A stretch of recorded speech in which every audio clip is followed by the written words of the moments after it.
Bonjour Jean-Pierre Chevènement. Bonjour. Vous avez participé hier après-midi au Sénat au débat sur la Syrie. Faut-il, oui ou non, punir Bachar el-Assad? Écoutez, je crois qu'il faut se tenir au droit. Et le mot punir fait partie d'un autre univers, celui de la morale. Or, si vous voulez, le droit protège, et il protège tous les pays. C'est le droit tel qu'il a été fixé par le Conseil de sécurité des Nations Unies. C'est cela la légalité internationale. Ça veut dire que pour l'instant, vous ne voulez pas de frappe occidentale contre la Syrie? Des frappes en dehors d'une résolution du Conseil de sécurité des Nations Unies. On a vu ce que donnait ce type d'ingérence en Irak. On l'a vu également au Kosovo. Et je dirais que d'une certaine manière, on a vu le résultat d'une résolution qui a été détournée de son sens en Libye. Aujourd'hui, ce sont les milices islamistes qui sont maîtresses du terrain. On se rend bien compte que l'ONU n'arrive pas à parler d'une même voix. Est-ce qu'on ne prend pas le risque, s'il n'y a pas de frappe, s'il n'y a pas d'intervention, d'envoyer un message qui serait à tous les dictateurs du monde: allez-y, utilisez des armes chimiques, nous on ne bougera pas? Est-ce que ça c'est acceptable?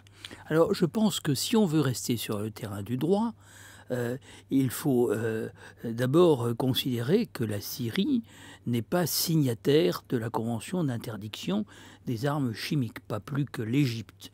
Et le négociateur égyptien de l'époque, Amer Moussa, avait expliqué que s'ils adhéraient à une telle convention, ce serait dans le cadre de l'élimination des armes de destruction massive au Proche-Orient, y compris les armes nucléaires. C'est donc un équilibre de sécurité du Proche-Orient. Et je pense qu'il ne serait pas responsable de vouloir régler ce problème des pays qui n'ont pas adhéré à des conventions d'interdiction d'armes chimiques nucléaires. Mais est-ce que ce problème, ce point de droit, il tient quand on sait qu'il y a une attaque qui a fait sans doute 1000 morts, qu'il y a plus de 110 000 morts en Syrie depuis mars 2011? Est-ce qu'on peut se contenter de dire, voilà, il y a le droit? Non, il y a une situation de guerre civile qui est particulièrement meurtrière. Il y a une attaque chimique dont Jean-Marc Ayrault a dit qu'il était, pour ainsi dire, certain que le régime en était à l'origine. Est-ce qu'on peut se contenter de dire, bah voilà, il y a le droit, et puisque le droit, les conditions ne sont pas remplies, bah on fait rien? Non, mais je crois d'abord que vous avez employé le mot de guerre civile, à juste titre. Effectivement, c'est une féroce guerre interconfessionnelle.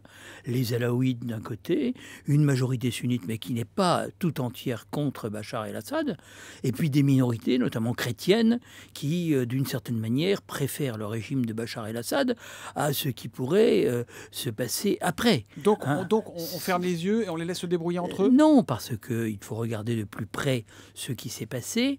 Est-on sûr à 100% de ce que cette frappe chimique est le fait du gouvernement syrien? C'est une certitude, a dit Jean-Marc Ayrault hier à l'Assemblée. Oui, il y aura de toute façon des preuves qui vont être apportées. Monsieur Colin Powell, il était sûr également qu'il avait la preuve quand il agitait sa fiole au Conseil de sécurité de l'ONU. Jean-Marc Ayrault vous fait penser à Colin Powell aujourd'hui? Vous pensez qu'on est à peu près dans la même situation? Je pense qu'il est lui-même, naturellement, il peut être soumis à diverses influences d'agences de renseignement, etc.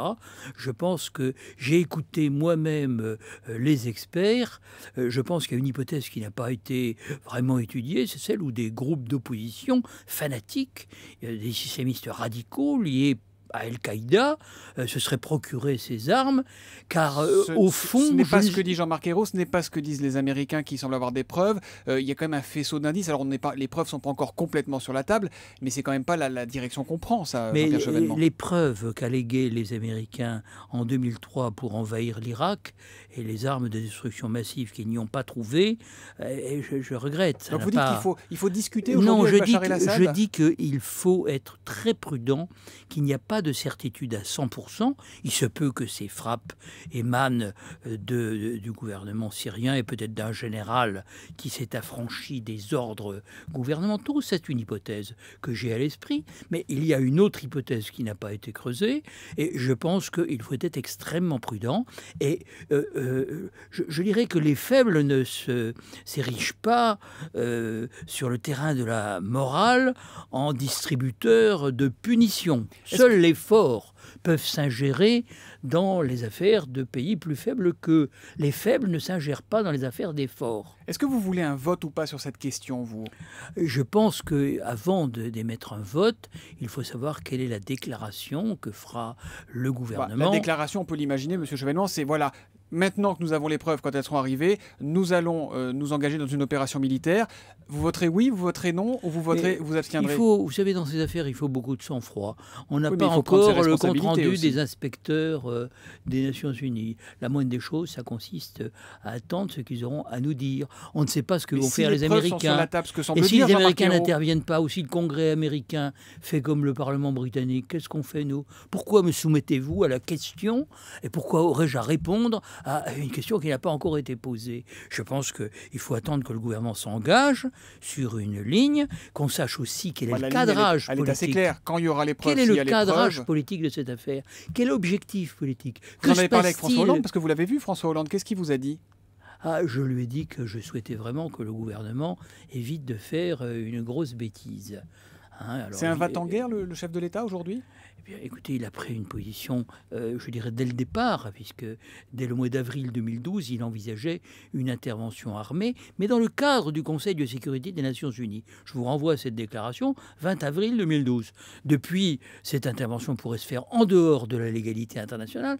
Moi, je ne suis pas pour. Je pense que la légalité protège. Elle protège tous les pays. Donc, vous dites que ça serait une bêtise d'intervenir militairement? Aujourd'hui, oui, compte tenu de l'incertitude dans laquelle nous restons sur beaucoup de choses. Nous sommes en face d'une guerre civile atroce et nous ne savons pas ce qui se passera demain. Après Bachar el-Assad, est-ce qu'un régime islamiste à Damas C'est ça votre principale sera crainte, beaucoup en fait. mieux? Non, mais ce n'est pas ma crainte à moi, c'est la crainte de nombreuses minorités et même d'une partie des sunnites. Hein. Donc, effectivement, Donc, mieux il faut vaut regarder. Bachar que l'incertitude. Mais il faut qu'il y aurait regarder où derrière. on met les pieds, cher monsieur Soto. Hein, en politique, il ne faut pas sauter dans le noir. C'est ce qu'avait dit le chancelier d'Allemagne en déclarant la guerre en 1914. Je saute dans le noir. Je recommande de ne pas sauter dans le noir et de faire prévaloir une logique de paix, de chercher à faire que l'opposition syrienne désigne ses délégués à la conférence de Genève 2, ce qu'elle n'a pas encore fait, et que cette conférence puisse se réunir dans les prochaines semaines. Dernière question, monsieur Voilà, moi je Chevènement. ne suis pas pour la passivité, mais je suis pour une logique de paix. Dernière question, vous seriez ministre de la Défense aujourd'hui? Vu la position de François Hollande, vous démissionneriez? Mais écoutez, quand j'ai dit que je soutenais François Hollande les yeux ouverts le 13 mars 2012, j'ai en même temps indiqué que je ne voulais pas être ministre dans le gouvernement qui serait formé. Si vous étiez ministre de la Défense aujourd'hui, vous démissionneriez? Mais je n'aurais aucune raison de démissionner puisque je ne suis pas ministre de la Défense, que je refusais par avance de l'être. Et je pense que nous avons d'ailleurs un très bon ministre de la Défense, pour lequel j'ai beaucoup de sympathie, Jean-Yves Le Drian, qui a montré toutes ses qualités pendant l'affaire du Mali. Mais n'effaçons pas ce qui a été réussi au Mali dans le cadre de la légalité internationale, sur la base des résolutions de l'ONU, ne l'effaçons pas par une erreur qui serait gravissime pour l'avenir de notre diplomatie. Une erreur gravissime, nous dit Jean-Pierre Chevènement. Merci Jean-Pierre Chevènement d'avoir été mon invité pour l'interview Vérité d'Europe 1.